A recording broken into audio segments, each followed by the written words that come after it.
Many of us are perhaps more familiar with the New Testament, it being a more relatable and comforting text, and so sometimes the Old Testament gets swept aside. Some may find it archaic and distant from modern Christianity, but this couldn't be farther from the case. It's filled with brilliant analogies, stories of great men, and ample wisdom that we can apply even to our modern lives. But what is the Old Testament, and how did it come to be what we know it as today? Similar to our discussion on the Bible as a whole in my New Testament video, the Old Testament is filled with writings possibly spanning more than 1,000 years. It was not something that was compiled all at one time. Even individual texts likely saw expansions or edits over the years. The beginning of this collection of documents begins with the Torah, that is, the first five books of the Old Testament, and with the prophet Moses. The time scholars generally date around 1400 to 1200 BC. Moses is either considered to have written these documents or to have been a major inspiration for their creation. Following this, over the next 1,000 years, we see the genesis of a large number of books. 46 books in total are contained in the modern Old Testament for reference. Books such as the Major and Minor Prophets, Proverbs, Wisdom, books focused on the history of the Israelites, etc. But how did such a large collection of books come together and stay together in such a unified form over a whole millennium? We might think that such a large period of transmission would corrupt or significantly alter the texts beyond recognition.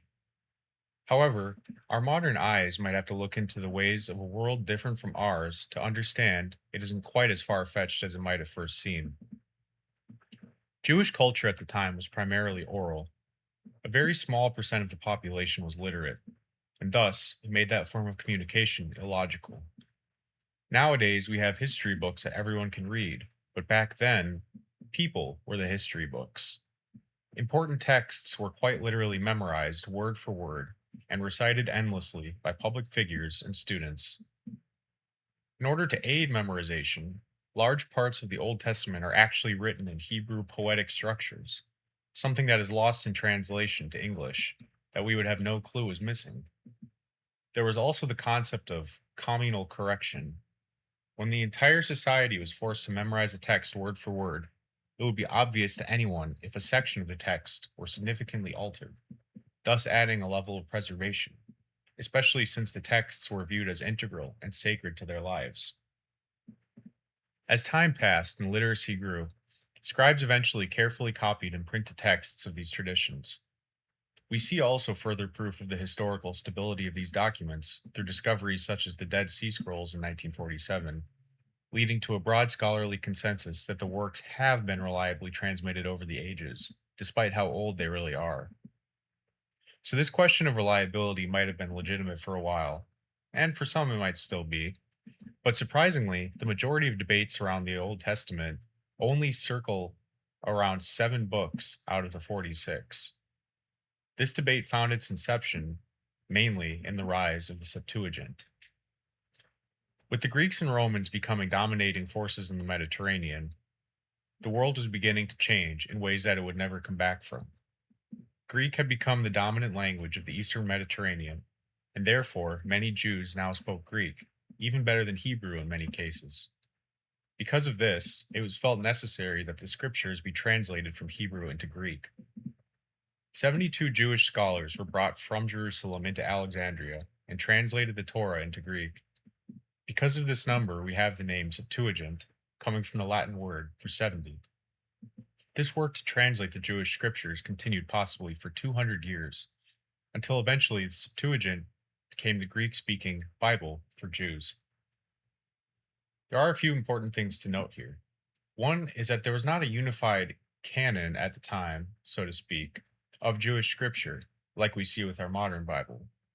Therefore, the title of scripture for a text was not entirely closed to addition, and the scholars did not have a fixed group of texts to which they could translate without the possibility of more or less. This is seen in the fact that despite the majority of the Old Testament being originally composed in Hebrew, there were a few works that were likely composed in Greek towards the coming of Christ, such as Wisdom and 2 Maccabees. The Septuagint ended up becoming the dominant and standard scripture for many of the Jews in the Mediterranean, and especially so in early Christianity. being that the majority of early Christians were primarily Greek speakers. Thus, and also adding a point to its legitimacy, many of the New Testament authors quote the Old Testament scriptures in their Greek Septuagint wording. Besides the Greek originating works included in the Septuagint are some known as apocryphal or deuterocanonical. These books, Sirach, Tobit, Baruch, for example, were likely composed in Hebrew, however, were only preserved in the Septuagint in their Greek form. This could be for several reasons, but the most likely is that the Hebrew originals were indeed around first, but as the Greek translation became dominant over time, the originals were lost. But now, history was at a crossroads. For the whole point of Scripture's history up until now, it was primarily Jewish and Hebrew. But now was the point where it would separate and dive headfirst into the Greek world, and from there the rest of the world. This was likely where a large point of contention grew with traditional Jews.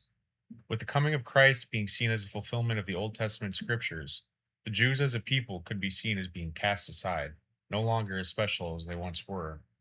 They were faced with an ultimatum: either become Christian and believe Christ fulfilled their scriptures, or reject Christ and remain Jewish. This divide found its way into the main controversy of the Old Testament canon. After the destruction of the temple in 70 AD, the Jews realized that they needed to unify and separate from Rome and the rise of Christianity.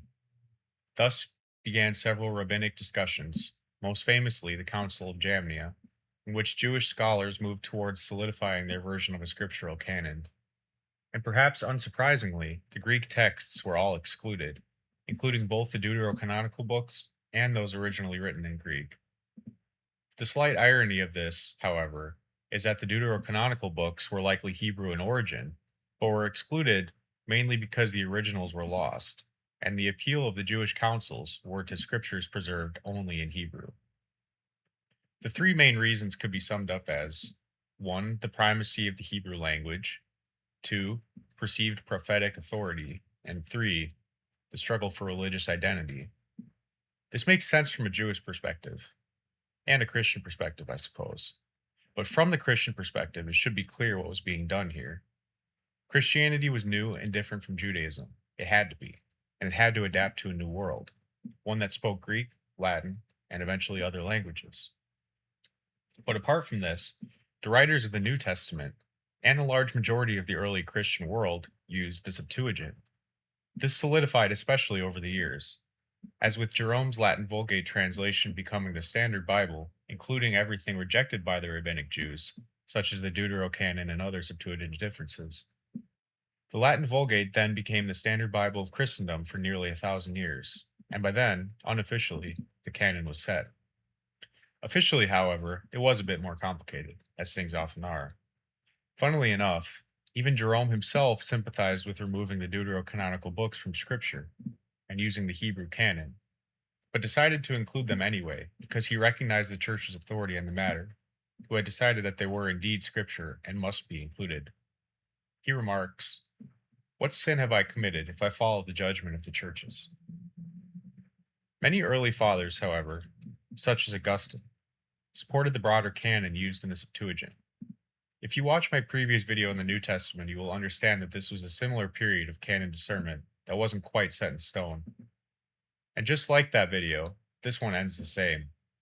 It took the challenge of Martin Luther and the Protestant Reformation for the canon to be definitively and dogmatically defined by the Church at the Council of Trent in 1546, including both the canon of the Old and the New Testament, which thus ends our story. To summarize, the main conflict of the creation of the modern Old Testament canon came between the undisputed proto-canonical works and the disputed deuterocanonical works. The main crux of the dispute was exacerbated by the rise of the Septuagint and shift towards Greek as the dominant language. For historical clarity, it is important to note that these terms were defined much later. However, for the purpose of our discussion, we see that the Church chose the path of accepting the deuterocanonical works as part of the Old Testament canon, and thus we have our modern Old Testament canon that we see today.